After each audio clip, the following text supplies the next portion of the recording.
Olá, boa noite, pessoal. Hoje eu vim aqui compartilhar algo com vocês que aconteceu comigo hoje, sabe? Eu ouvi falar que hoje a gente estava trabalhando lá no meu serviço, como eu já postei aqui que eu trabalho na Larim, então são várias pessoas trabalhando junto, como todas as empresas são. E aconteceu algo assim, tipo, a gente estava conversando sobre depressão, gente. Quero falar uma coisa pra vocês, muita gente acha que depressão é brincadeira. Acha que é frescura, que nem eu ouvi hoje que depressão é frescura. E eu vou falar para vocês que não é frescura, porque eu já tive depressão e eu sei como é que os sintomas. E a gente ouvir a pessoa falar que depressão é frescura é complicado, gente, porque muita gente chega uma determinada situação na vida da pessoa que a depressão ela tá tão profunda, mas tão profunda que tiram até mesmo a própria vida, porque elas não são compreendidas, elas são criticadas, elas são caluniadas, criticadas, humilhadas e chegam ao nível da depressão que elas chegam a tirar a própria vida, porque elas não têm o acolhimento que elas queriam ter. Gente, você ouviu uma pessoa falar que o outro tá sofrendo, que o outro tá aí, que a pessoa tá sofrendo do nada, de uma hora para outra a pessoa tá no sofrimento. E o outro falar que é frescura, gente. Depressão não é frescura. Depressão é algo muito sério. E a pessoa começa a pedir ajuda e o outro acha que é frescura. Ela começa a ter os sintomas, não sei lá, não sei como que é o nível de cada um, mas quem tem depressão sabe do que eu tô falando. Gente, eu me casei aos 25 anos, eu sou evangélica, já era evangélica na época também quando me casei, e eu me casei aos 25 anos, aí meu marido, a gente foi morar num lugar que não tinha igreja que eu congregava, e também não tinha igreja nenhuma por perto, ministério nenhum, a gente acabou se afastando. Gente, eu fui conhecer meu esposo depois que eu me casei. Depois que eu me casei, eu fui ver que eu era feliz e não sabia quando eu era solteira. E resumindo a situação, eu tenho, hoje ele tá com 17 anos praticamente, quer fazer 17 anos agora em maio. E na época ele já tinha um ano e pouquinho e eu, na época, ele tinha um ano e pouco, um ano e meio quando eu me separei. Mas até esse um ano e meio ele sofreu também, tadinho. Eu pegava, eu comecei a abandonar os serviços de casa, comecei só a querer trabalhar.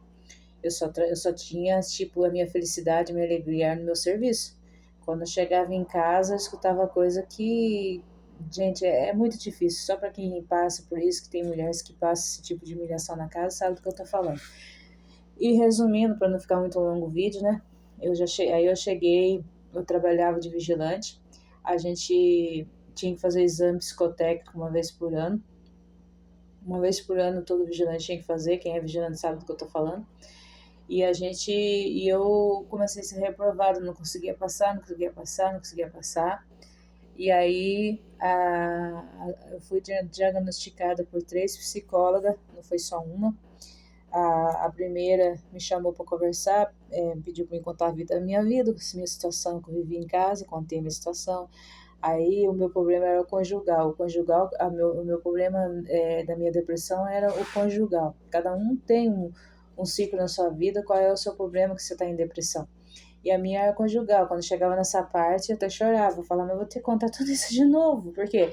Porque eu já tinha contado para os médicos, eu já tinha contado para a psicóloga, por causa de que eu tinha uma dor de cabeça imensa. Não tinha remédio que cortasse. E eu fui pro hospital em Bragança com a dor de cabeça daquela. O médico falou para mim assim, olha, a gente vai passar um remédio para você. Aí vim aqui no posto de Vargem, comecei a passar aqui no posto. O médico falou para mim assim, eu não tenho mais remédio para você, porque o remédio mais forte que eu tinha que eu já te dei e a dor de cabeça não passava. Aí ele falou para mim contar minha vida para ele, contei minha situação, ele mandou contar sobre minha vida, a minha situação conjugal, que tem muitas mulheres aí que tá sofrendo conjugalmente e nem sabe.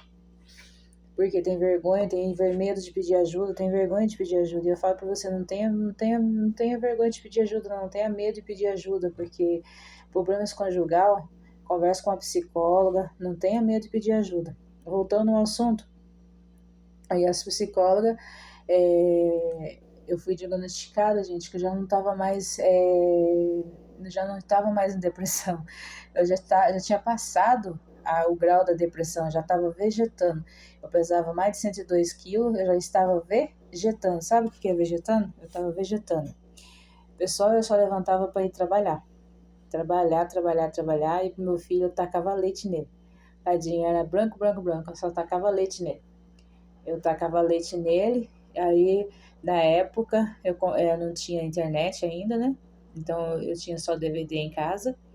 Eu ia em Bragança, que aqui embaixo não tinha, onde eu moro.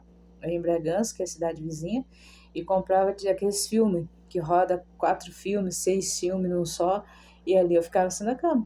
Só levantar para ir no banheiro, dar água para ele, leite para ele, e quando era o dia do meu dia de trabalhar, porque eu trabalhava 12 por 36, a minha situação era essa, e eu nem sabia que eu estava em depressão.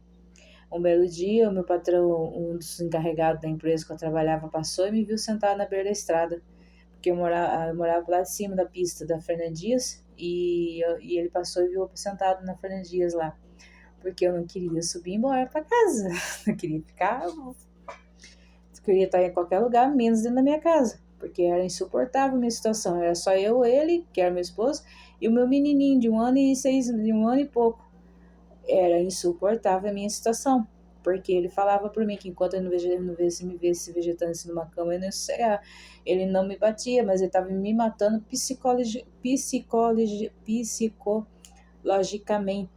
E quantas mulheres estão passando por isso psicologicamente? Porque a pessoa não te mata só. No caso dele, ele queria me detonar com a criança para criar. E ele falava por mim que enquanto não me visse vegetando assim numa cama, eu não ia sossegar, porque ele estava comendo o meu psicológico. As palavras que ele falava, porque eu não era aquilo que ele estava falando, o jeito que ele me humilhava de tudo quanto é tipo de maneiras, principalmente conjugal. Não tinha vida conjugal. Ah, mas você teve um filho. Filho qualquer um tem, minha filha. Qualquer um tem um filho. Escapou, qualquer um tem um filho. Mas isso não quer dizer que a pessoa está vivendo a mar de rosa conjugalmente, não. E a minha situação era essa. Vida conjugal não existia. E quando eu enchia a paciência, eu era humilhada. Sei lá se ele não gostava, sei lá. E é isso que eu falo, e eu vou retornando a situação para terminar logo o vídeo. Eu digo para você, eu vou dormir essa noite falando para você, depressão não é brincadeira.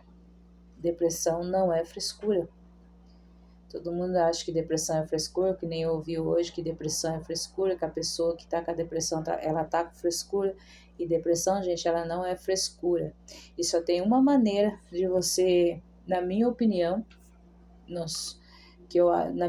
que resolveu o meu problema, é procurar se fortalecer em Deus. Não sei qual é a sua fé, não sei qual é a sua crença, mas uma coisa eu digo para você com toda certeza. Se afirma, procura dobrar os seus joelhos, pedir força para Deus, porque é a melhor coisa que você tem para você, é o melhor remédio que você tem para você conseguir vencer. Porque depressão, para a medicina, não tem cura. Então se esforça, medita aí na sua fé, lute.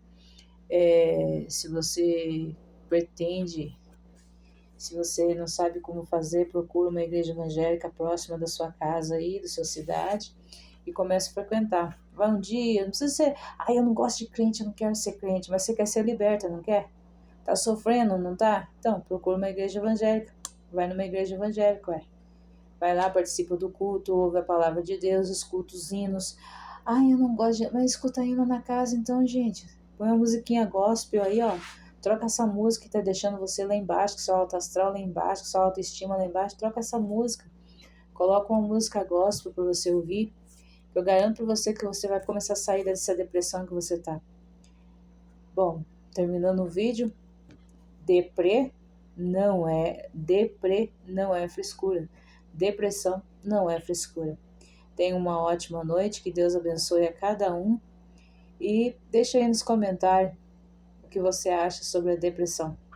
Eu já tive, E toda vez que eu me enfraqueço na presença de Deus, que eu não, a gente a gente é um ser humano, a gente é falho, a gente olha as coisas erradas também. Não vou dizer para vocês que é tudo certo, porque não é.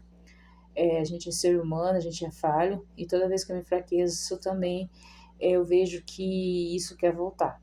Então eu falo para você, se apega, se afirma aí na sua fé, se afirma com a fé que você tem, que você processa aí, se você é evangélico, se você não é, independente se você não é, se você acha que você não consegue sozinho, procura ajuda espiritual. E existe também não só a depressão, como a opressão. E todos os dois é só Deus para dar vitória, só Deus para te ajudar. Mas, mais uma vez eu falo aí, ó, deixa aí nos comentários aí o que você acha sobre a depressão. Se você acha que depressão também é frescura. Mas eu digo para você, depressão não é frescura. A pessoa que tá aí doente aí, tá precisando de ajuda.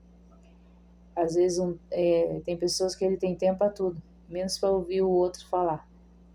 Então eu falo para você, depressão não é frescura. Tenha uma ótima noite, mais uma vez, e que Deus te abençoe grandemente. E mais uma vez eu lhe peço, deixa aí nos comentários o que você acha sobre a depressão. Tenha uma ótima noite.